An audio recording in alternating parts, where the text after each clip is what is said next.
If you want to understand more about mortgage insurance, this video is for you. Stay tuned.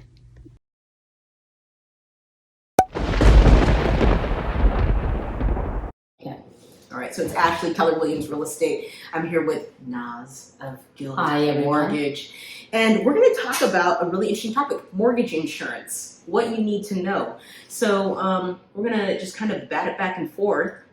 Maybe you could tell everybody a little bit about your mortgage insurance. You've been in mortgage for a while now, right? Oh, yes. I've been doing mortgages for 8 years now. And something that's very interesting comes up with each and every buyer is mortgage insurance. And in fact, one of my friends who's trying to save money, 20% for a house. Yeah. And I told her not a good move because I personally don't think you should be waiting to buy a house to save 20% down to avoid mortgage insurance. Sorry, mortgage insurance, because there's so many ways you can, get around it as long as, it suits you best. So by the time you save 20% down payment for a house, you're losing on so much appreciation. Yeah. And by the time you get prepared after saving that 20%, the house that may be worth, say, $700 could be very well likely be $850. Yeah. So guess what? You don't have that 20% now. You need to save more. And you're speaking to like the market conditions. So here in our area, the appreciation is quite high. Yes. And so basically, if your timeline to get that money is, a couple years out, you could be missing out on double-digit appreciation for sure for 2 or 3 years. And so then maybe it's not worth it. But here's what I would recommend. If you're in a different market and you're watching this video, definitely consult with your mortgage advisor and your real estate agent. Find out what your market is doing and figure out if it makes sense to save. If you can save the 20% in 1 year, maybe it's worth it. If it's going to take you 5 years and your market's appreciating pretty quickly, maybe it doesn't make a lot of sense. Yeah, it definitely changes. Yeah, it changes. So let's kind of like break it down. I don't know if everybody knows what mortgage insurance is. Like what is mortgage insurance? Just private mortgage insurance. A lot of times you'll hear lenders saying PMI, that's what it is. Mm-hmm. Anytime on FHA, regardless, you put 20% down, you always have to pay mortgage insurance. There's upfront mortgage insurance with FHA as well as, monthly. With VA, that's amazing that VA does not have mortgage insurance, which I love, and zero down payment too. So if you are a veteran, absolutely you want to make sure you get a VA loan. Yeah. Conventional, if you're putting less than 20%, you have to get mortgage insurance. So, but however, you are allowed to pay, one-time upfront mortgage insurance to avoid the monthly payments. It doesn't make sense all the time to do that. Wait. So hold on. So on mortgage insurance, this is a policy that you buy to protect the lender. That's correct. Okay. And then, so for conventional loans, you only have to have the mortgage insurance if you do less than 20%. Sorry, repeat less that. than 20% down. Yes, you have to have mortgage insurance. That's correct. That. Yes. Okay. And then for the FHA loan, it doesn't matter what percent. Correct. Is that right? If you did 20% on an FHA, you still have to have mortgage insurance. Mm-hmm. And for the FHA loan, you got to pay upfront and. Yes. So if you did 20% down on an FHA, you still have to pay. You got to do upfront and monthly. Yes. Wow. Yeah. Okay. And then on VA, there's nothing. There's nothing. They don't have. There's no upfront premium or anything like that. Nothing. That's just funding fee depending on So they have the funding fee, but if they're collecting disability or something, then it can be, waived. Mm-hmm. So, yeah. Oh, yeah. So it just all depends. Okay. And so then maybe we could kind of take them one at a time. So if you have a conventional loan and you do less than 20% down, it's my understanding you could get rid of the mortgage insurance once your value goes up. Yes, that's correct. The lender, you require a waiting period is 2 years.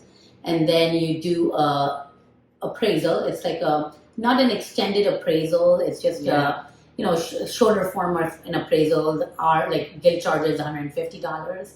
That's it. And then I feel like I've done them, and I think we've paid more than that, maybe like $500. Yeah, so it's just a one-time fee, and then if it appraises more, then more 20%, from your original price, then you can remove it.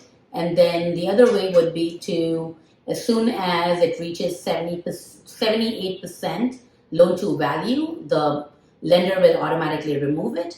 However, if it reaches 80%, you reach out to the lender, whichever lender you're working with, and get it removed. Okay, so how do they know once it reached 78? Do you have to contact them for that? So I would recommend, yes, contacting them because it's hard to, keep a track.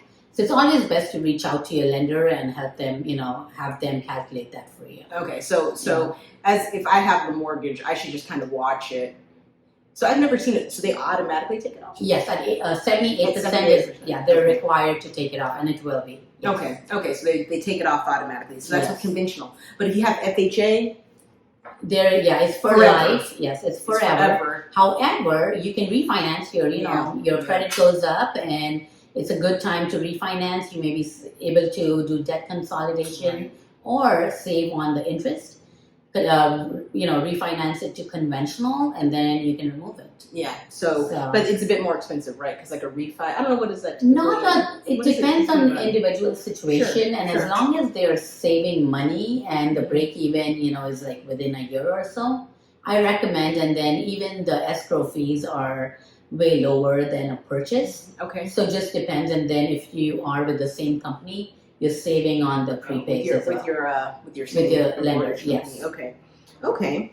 So we kind of talked about removing it, and then we talked a little bit about upfront fees. So on a conventional, you could do an upfront. That's correct. Premium payment, right? Yes. But so in your opinion, though, when would be the best time to use that strategy, right? Like not all strategies work at all times. Mm-hmm. So if you were doing should you do it if you're doing a lower down payment or higher or? It's every situation is so different. Like when I bought my house, I didn't want to put all my eggs in one basket and do like 20% down. Right. I went ahead and did 15% down, and I knew I was going to stay there for long term.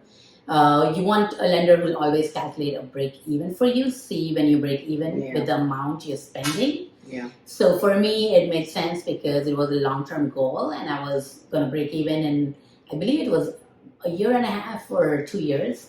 So I went ahead, and from what I remember, it was like just $2,000 that I paid up front. Yeah. Oh, that's really reasonable. So it was very reasonable. And then, instead of paying monthly, I just decided to put up front. So it just depends from situation to situation, and the amount of mortgage insurance will differ based on your, loan product, your debt to income ratios, your loan to value, and all that. So have your lender look at that and make a wise decision what works best for you. Well, let me ask you a question on the break even. So if you were going to pay it up front and you wanted to go for the break even, I mean, were you thinking at that moment that you didn't think that your house would appreciate 7% more? Because if it went to 7, no, is that right? No, it would need to go 27%. So when I say break even, I was thinking more in terms of doing the monthly payment versus doing the upfront. So how long will it take me to break even based on what my monthly payment would be on mortgage insurance versus my upfront mortgage insurance? And when would I break even? Yeah, but what I'm saying is when you calculated that timeline, maybe you got like 2.5 years or something. Mm-hmm. So you didn't think that the value of your property would go up 7% in 2 years, or is that what you're saying? So in my, because if it went up 7%, I know what you're saying, right? If it went up 7%, it automatically comes off, right? Exactly. So in my scenario, I bought in 2020, so my rate was really low. Mm-hmm. So I didn't even bother. For me, it was worth it to pay that extra $2,000 and get it done and over with. So I don't have to refinance or do an appraisal or any of that. Right. Because basically, what you maybe would have saved is maybe you would have saved like $1,000, right? Right. Because it's a little bit hard to say like what appreciation is going to do, right? So it could appreciate. You could get 5%. You get to. I mean, maybe on that you probably could have put the bet on it. Yeah. And you probably would have actually been fine. Yeah. But who knows, right? 2020 was a little bit of a funny time, right? Like, so you what's the market know. going to do? You don't really know, right? Yeah. And so you have to make a decision from that perspective. Okay. All right, so you have to be a little bit strategic there, I guess. And your lender can help you plan that. So yeah. Well, is there anything that we missed on it? I mean, you were talking about a little bit how it was calculated. Oh, before we started the video, we looked at like how long mortgage insurance has been around. Yes. Since 1957. Yeah, dude. Yeah, it was already before pre-depression era, and then during the Greater Depression, it got eliminated, and then back again in 1957. Yeah. 56, 57. Yeah, 56, 57 time frame. Yeah, so it's been around for a long time, this mortgage insurance. And we were talking a little bit about like the companies. So most of the companies are just companies that deal specifically with mortgage insurance. That's correct. There's so many companies. How we do it, we have quite a few, I'd say 6, 7 or maybe more, companies. When lenders are looking at mortgage insurance, we look which company can give us the best rate, because we have the best interest of the clients. So whoever is giving the best rate is who we pick. Okay, so on your end, you look at it and you're able to get like whatever, 6 or 7 options. So we quote with everyone because we want to get the best, rate possible. Yeah, that's cool. So when you do that quote, does the client have to have like another credit check on those quotes on that back end? No. Or whatever. So you just put the information in and then it populates and they'll come back and they say, hey, we charge whatever, $70 a month on that property. Do those companies like, this might be a question you might not know the answer to, but does it matter like where the property is located? Like, is it just, do they all have different appetites for different products? Like, are some of them better with like condos, some are better with... So condo has a tad bit higher, Yeah. But it just depends from each individual because their credit scores are phenomenal, multiple, 2 buyers.